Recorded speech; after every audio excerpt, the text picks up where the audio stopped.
За последние сутки в регионе коронавирусом заразились 59 человек. По мнению медиков, непростая ситуация сложилась из-за халатного отношения самого населения к проведению различных тоев с большим количеством гостей. Вместе с тем люди перестали обращать внимание на соблюдение личной гигиены. Если еще несколько дней назад мобильная группа в Караколе выезжала в среднем на 10 вызовов, то последние дни цифра возросла в 2 раза.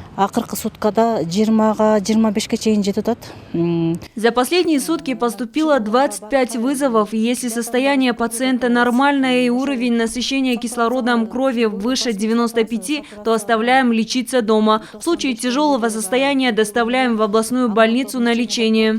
Сейчас в инфекционном отделении областной территориальной больницы подготовлены дополнительные блоки на 45 койко-мест. Медицинских препаратов и других средств в учреждении запасено на 2 месяца.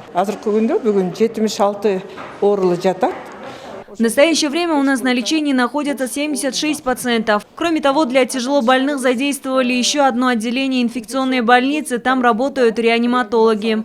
Тяжелее всего коронавирус переносят пациенты старше 60 лет. Вместе с тем, торжеств с участием большого количества гостей не становится меньше. Между тем, проводимые рейды не дают результатов.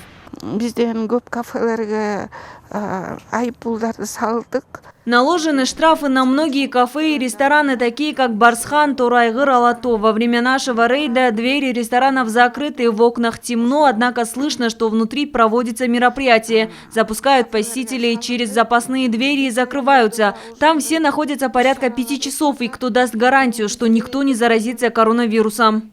На фоне этой сложной эпидемиологической ситуации в регионе никто не может дать гарантию здоровья учащихся школ. В случае обострения ситуации с коронавирусом онлайн-обучение в образовательных учреждениях продолжится. Усен Кульбаев, Эдель Мелизбек, Бакыт Шаимбетов, Алато 24, Иссыкульская область.